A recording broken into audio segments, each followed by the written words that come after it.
નમસ્કાર મિત્રો, સીધું ને સટના એપિસોડમાં આપણે ગુજરાત કોંગ્રેસનો હવે વિંટો વાળી દેવાનો સમય આવી ગયો છે એવું લાગ્યા વિના રહેતું નથી, એની ચર્ચા કરવાના છે. એવું નથી કે ગુજરાત કોંગ્રેસની વોટ બેંક નથી. હું આજે પણ માનું છું કે ગુજરાત કોંગ્રેસની વોટ બેંક 35% છે અને ગુજરાત વિધાનસભાની ચૂંટણી હોય અને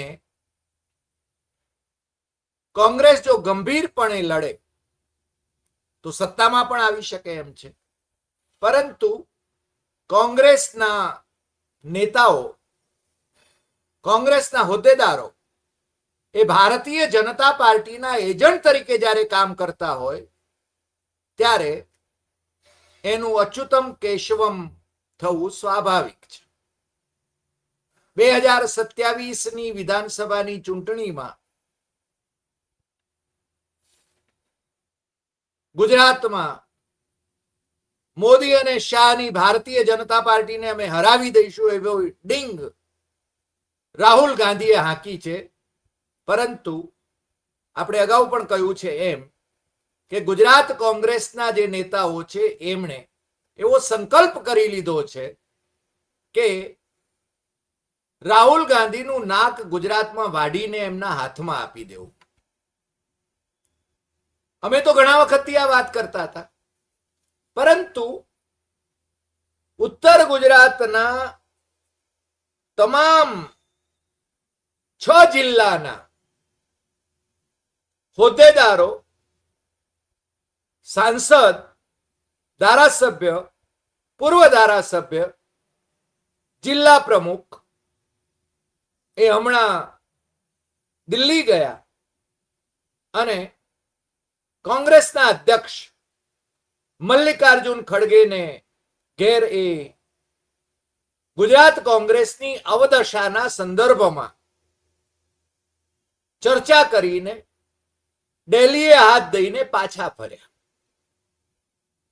એમણે બહુ સ્પષ્ટપણે કહ્યું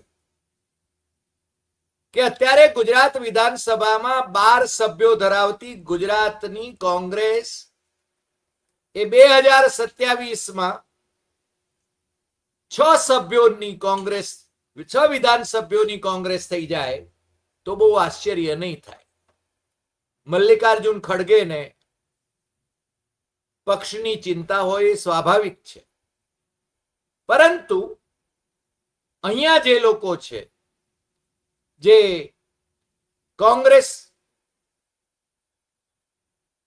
નો અખત્યાર સંભાળે છે એમના વિશે આ જે ઉત્તર ગુજરાતના કોંગ્રેસના નેતાઓ એ દિલ્હી જઈને જે વાત કરી રહ્યા હતા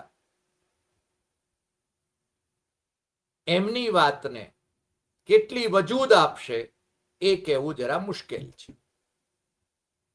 મલ્લિકાર્જુન ખડગે બિચારા આ ઉંમરે દોડાદોડી ઘણી કરે છે.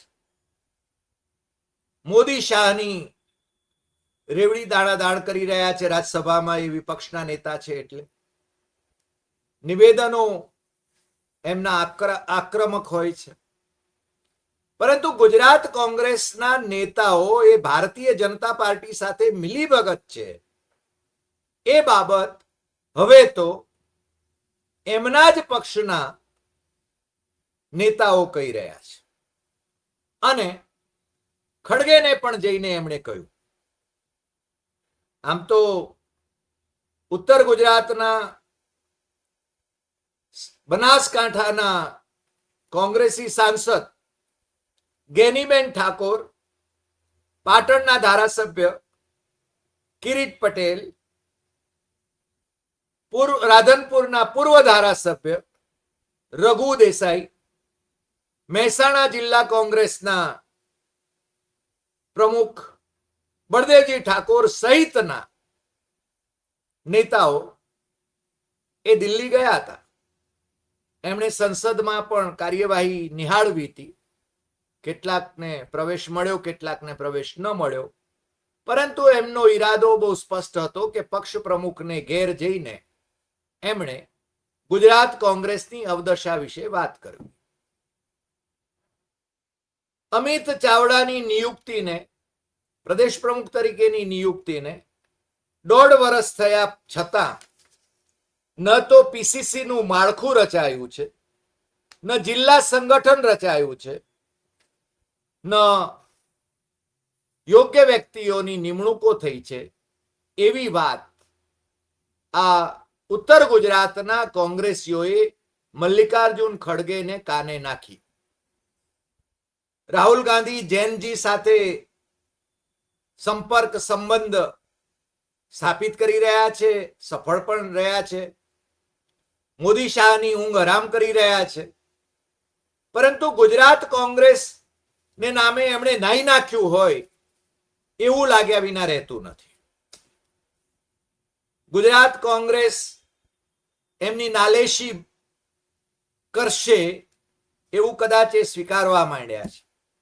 અને આમ પણ રાહુલ ગાંધીને ગુજરાત કોંગ્રેસના નેતાઓને મળવામાં બહુ જાજો રસ હોય એવું લાગતું નથી, એવું આ ડેલિગેશન જે ગયું એમની સાથે અમારી જે વાત થઈ એના ઉપરથી લાગે છે. આમ તો રાહુલ ગાંધી જિલ્લા કોંગ્રેસના અધ્યક્ષોને ઘણા બધા પાવર્સ આપવાની વાત કરતા હતા.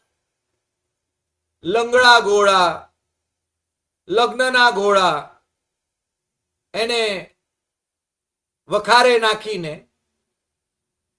રેસના ઘોડાઓ એમણે ગુજરાતમાં ઉતારવા હતા. પરંતુ જે રીતે એમણે જિલ્લા પ્રમુખોની પણ નિમણૂક કરી છે અથવા તો બીજા હોદ્દેદારોની નિમણૂક કરી છે એ જોતા ભારતીય જનતા પાર્ટી સાથે મળીને જે લોકો કામ કરી રહ્યા છે, પક્ષ વિરોધી પ્રવૃત્તિ કરી રહ્યા છે, એમના નામો એમને પ્રદેશના હોદ્દેદારોને પણ આપવામાં આવ્યા છે.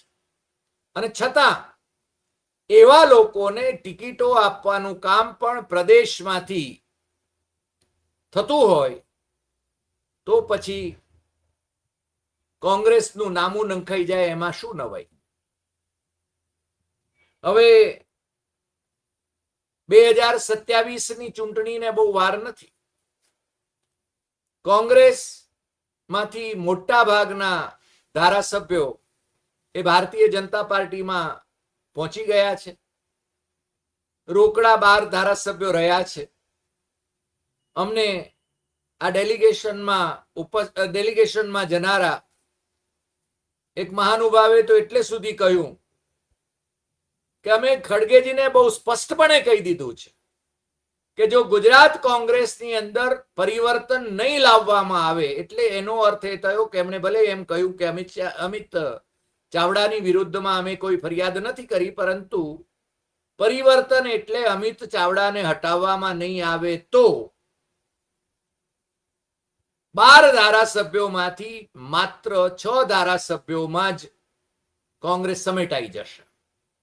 અમે હંમેશા માનીએ છીએ કે ગુજરાત કોંગ્રેસ રમતા રમતા પણ 60 થી 70 બેઠકો મેળવી શકે વિધાનસભામાં. પણ એમના જ નેતાઓ, એમના જ પ્રભારી રઘુ શર્માઓ, એમના જ નેતાઓ જગદીશ ઠાકોરો, એમના જ નેતાઓ એ ટિકિટ વહેંચણીની બાબતમાં જો સોદાબાજી કરતા હોય અને ભારતીય જનતા પાર્ટીને અનુકૂળ એવા નિર્ણયો લેવાતા હોય અથવા તો ગાંધીજી ની છાપવાળી નોટો કામ કરી જતી હોય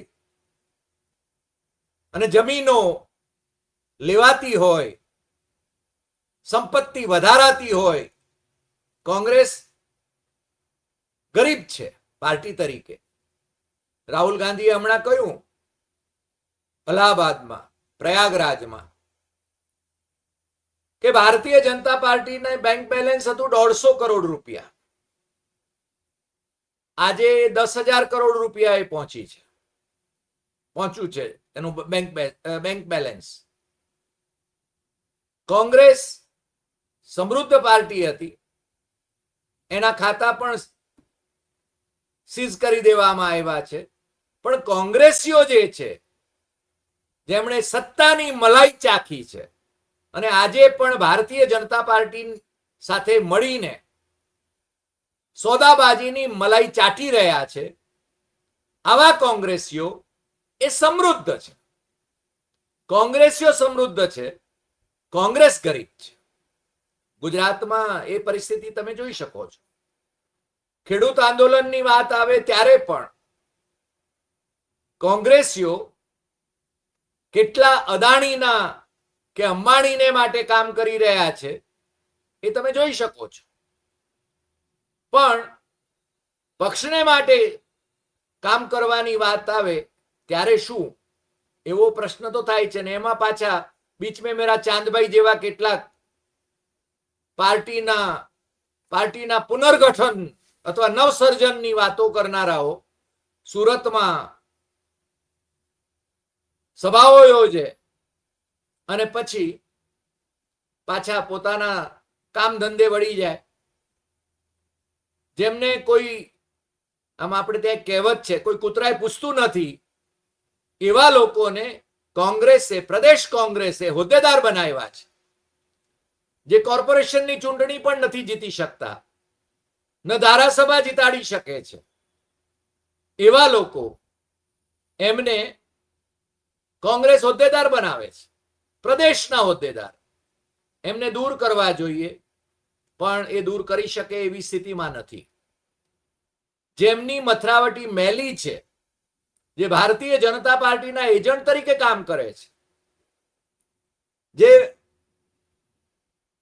પક્ષ વિરોધી પ્રવૃત્તિ કરી રહ્યા છે, એમને જિલ્લા પંચાયતની ટિકિટ મળે અને એ જીતે, હોદ્દો મળે, પાછા મલાઈ ચાટે અને ભારતીય જનતા પાર્ટીની સરકાર સાથે ઈલું ઈલું કરીને સમૃદ્ધિની છોડોમાં આળોટે, પણ રાહુલ ગાંધીનું નાક વાઢીને એમના હાથમાં આપવા માટે એ લોકો પણ કૃત સંકલ્પ હોય. આ ડેલિગેશનના એક સભ્યે મને બહુ આક્રોશપૂર્ણ શબ્દોમાં કહ્યું કે અમે જે નામ આપ્યા પક્ષ વિરોધી પ્રવૃત્તિ કરનારાઓના, એમને તો ટિકિટો આપી, એમને હોદ્દાઓ આપ્યા, એમને દૂર કરવાને બદલે એમનો બચાવ કરવામાં આવે છે. કોંગ્રેસના વોટ ઓછા કરનારાઓ, ભારતીય જનતા પાર્ટી સાથે મિલીભગત એવા લોકો, એવા બધાને પ્રોત્સાહિત કરવામાં આવે છે. પછી આ પાર્ટી, ગાંધી સરદારની પાર્ટી, એ ગોડસેની પાર્ટીને આગળ ધપાવવામાં જો કામ કરવા માટે કૃતસંકલ્પ હોય તો એમાં નવાઈ શું? મને લાગે છે કે ખડગે આ પ્રતિનિધિ મંડળ બેઠું હતું ત્યારે જ મુકુલ વાસનિકને ફોન કર્યો. મુકુલ વાસનિક ગુજરાતના પ્રભારી છે. હજુ હમણાં જ એમણે થોડા વર્ષો પહેલા જ લગ્ન કર્યા છે, એટલે જરા યુવાન, આમ તો ઢળતી ઉંમરે જ છે, પણ યુવાન દેખાવાની કોશિશમાં હોય, સ્વાભાવિક છે. એ એમનો વ્યક્તિગત પ્રશ્ન છે. પરંતુ પાર્ટીને જીવતી કરવી, પાર્ટીને મજબૂત કરવી, પાર્ટીના એવા નેતાઓ કે જે ખરેખર સત્તા પ્રાપ્તિ કોંગ્રેસને કરાવી શકે એવા છે, એમને ખાડે નાખવામાં આવી રહ્યા હોય, એના મૂક પ્રેક્ષક તરીકે મુકુલ વાસનિક જો જોતા રહેતા હોય, મૂક પ્રેક્ષક બની રહેતા હોય, તો મને લાગે છે કે મુકુલ વાસનિકને પણ ગુજરાતના પ્રભારી પદેથી રઘુ શર્માની જેમ જ તગેડી મૂકવા જોઈએ. રઘુ શર્માએ શું ખેલ કર્યા, જગદીશ ઠાકોરે શું ખેલ કર્યા, એ બધા જાણે છે. અને બાકી અમિત ચાવડા તો પહેલા પણ પ્રમુખ હતા જ, એ વખતે એમની નિષ્ફળતાઓ ફાટફાટ થતી હતી. ફરીને પાછા એમને પ્રમુખ બનાવવામાં આવ્યા, મારા સારા મિત્ર છે. પણ જે ઘોડો ખચ્ચર સાબિત થયો હોય, ખચ્ચર તરીકે પણ કામ ન કરી શકે એવો હોય, એને આખા ગુજરાતનું સુકાન સોંપવામાં આવે ત્યારે એ પક્ષનું નામું નંખાવી દે એમાં નવાઈ શું? એટલે આ બધા દિલ્હીએ હાથ દઈને પાછા આવ્યા છે. ગેનીબેન, કિરીટ પટેલ, બળદેવજી ઠાકોર, રઘુ દેસાઈ અને ઉત્તર ગુજરાતના 6 જિલ્લાના હોદ્દેદારો એ એમનો આમ તો ફેરો ફોગટ જ જવાનો છે એવું એમને ખબર છે. કારણ રાહુલ ગાંધી કોઈને મળતા નથી. રાહુલ ગાંધીની આસપાસ એક વર્તુળ ઊભું થયું છે. એ વર્તુળ શક્તિસિંહ ગોહિલને કદાચ મળતા હશે. શક્તિસિંહ ગોહિલ હવે સાંસદ રહ્યા નથી, પણ ગુજરાત આવીને જ પ્રેસ કોન્ફરન્સો કરે છે. ભાઈ, કાં તો તમે દિલ્હીમાં કરો, રાષ્ટ્રીય પ્રવક્તા છો, ગુજરાતના મુદ્દાઓ તમારા ગુજરાતના માણસોને, જિલ્લા કક્ષાના માણસોને આપો. રાષ્ટ્રીય સ્તરે તમે જીતાડી શકો એમ હો તો એનું પ્રભારી પદ સ્વીકારો, પણ તમે તો ભાવનગરને જીતાડી શકો એવી સ્થિતિમાં નથી. ત્યાં મહાપાલિકાને જીતાડી શકવાની સ્થિતિમાં નથી. અને માત્ર વાતોના વડા કરવાથી કે 2-4 આરટીઆઈ કરાવીને એની પ્રેસ કોન્ફરન્સ કરીને પબ્લિસિટી લેવાથી કંઈ વળે નહીં. મને ખબર છે કે એમને માઠું લાગે એવું છે, કારણ કે એમના પ્રવક્તાઓ પણ બધા જે ભેગા કર્યા છે એ પ્રવક્તાઓ પણ એમનું એક વર્તુળ રચાયેલું છે. મને લાગે છે ગુજરાતની કોંગ્રેસની આખી ટીમ, હોદ્દેદારો, તમામ હોદ્દેદારો, આખું માળખું એને વિખેરી નાખવાની જરૂર છે, જેમાં પ્રવક્તાઓને પણ વિખેરી નાખવાની જરૂર છે. કારણ કે દરેક પ્રવક્તાની નિષ્ઠા એ છે ને કોની સાથે સંકળાયેલા છે, જે ભારતીય જનતા પાર્ટીમાં ગયેલાઓની સાથે પણ હજુ નિષ્ઠા ધરાવનારાઓ છે, એ બધા જાણે છે. મધ્યપ્રદેશમાં જે રીતે માળખું વિખેરી નાખવામાં આવ્યું, એ જ રીતે ગુજરાતમાં પણ માળખું વિખેરી નાખવામાં આવે અને નવું માળખું યુવાનોને પ્રભુત્વ મળે એવું કંઈક થાય. તમામ વર્ગના, તમામ ધર્મના, તમામ સમાજના લોકોને સાથે લઈને સર્વધર્મ સમભાવની ભાવના સાથે કોંગ્રેસની વિચારધારા જે આત્મસાત કરી શકે એવા લોકોની સાથે. અત્યારે તો જે બેઠા છે એ બધા છે ને પોતાનો જ ખેલ પાડવા માટે જ બેઠા છે, પોતાના લાભની વાત કરે છે. મેં કહ્યું એમ કે અમિત ચાવડા એ પ્રેસ કોન્ફરન્સો ભરે છે, એમના પ્રવક્તાઓ પ્રેસ કોન્ફરન્સો ભરે છે. ગુજરાત કોંગ્રેસના કાર્યાલયમાં જો પ્રેસ કોન્ફરન્સ કોઈની હોય, માની લ્યો કે પ્રમુખની પ્રેસ કોન્ફરન્સ હોય, તો પ્રમુખને એડ્રેસ, એમને ઇન્ટ્રોડ્યુસ કરવા માટે પ્રવક્તાની ક્યાં જરૂર છે?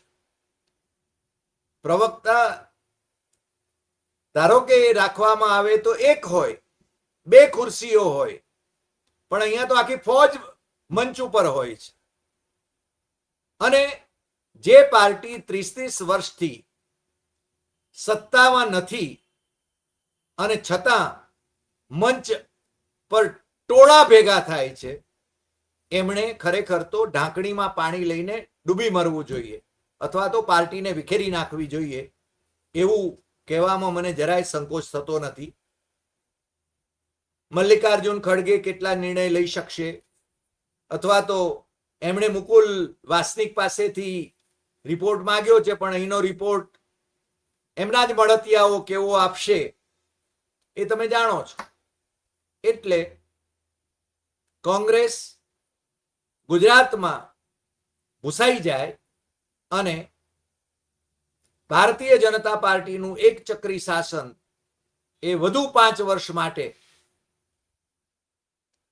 સ્થપાય 2027માં પણ એવા સંજોગો નિર્માણ થઈ રહ્યા છે. અને એટલે જ મને જે મહાશય દિલ્હી ગયા હતા ખડગેજીને આ વાસ્તવિક પરિસ્થિતિનું ચિતાર આપવા માટે એમણે જે કહ્યું કે 12 ધારાસભ્યોમાંથી 2027માં 6 થઈ જાય તો અમને બહુ દોષ નહીં દેતા, કારણ કે અમે તો તમારા સુધી વાત પહોંચાડી છે. રાહુલ ગાંધી તો મળતા નથી. એટલે હવે ગુજરાતનું માળખું અથવા ગુજરાતની કોંગ્રેસને વિસર્જિત કરી નાખીને રાજીવ ગાંધી ભવન ઉપર દક્ષિણમાં જેમ માર્ક્સવાદી પાર્ટી એને બિઝનેસ કરે છે એ રીતે રાજીવ ગાંધી ભવનનો ઉપયોગ કોર્પોરેટ ઓફિસો તરીકે ભાડે આપવા માટે અથવા તો પોતાના ધંધા કરવા માટે કરવામાં આવે તો એ વધારે સારું, કારણ કે કોંગ્રેસની જે તિજોરી ખાલી થઈ ગઈ છે અને કોંગ્રેસીઓની તિજોરી ભરાઈ ગઈ છે અથવા જમીનો એમણે જે લીધી છે એ ફાટફાટ થઈ રહી છે, તો કમસે કમ અહીંયા ભાડે આપશે રાજીવ ગાંધી ભવનને તો એમને કોંગ્રેસ પક્ષને, ગુજરાત કોંગ્રેસને આવક થશે. કોર્પોરેટ ઓફિસો ત્યાં જો સ્થપાશે તો કોંગ્રેસની છાપ થોડીક જૈનજીને અટ્રેક્ટ કરે એવી થાય એવી પણ શક્યતા રહે. અન્યથા અચ્યુતમ કેશવમ. આજે આટલી વાત. ફરી મળીશું નવા એપિસોડમાં નવા વિષય સાથે. તમને જો આ એપિસોડ ગમ્યો હોય તો સૌથી વધુ શેર કરશો, લાઈક કરશો, કમેન્ટ કરશો. તમારી કમેન્ટ ખૂબ જરૂરી છે. અને એવા અર્ધદગ્ધો કે જેમણે કોંગ્રેસ છોડી દીધી છે, ભારતીય જનતા પાર્ટીમાં મલાઈ ખાવા માટે પહોંચી ગયા છે, એ લોકોની કમેન્ટનો કોઈ મતલબ નથી.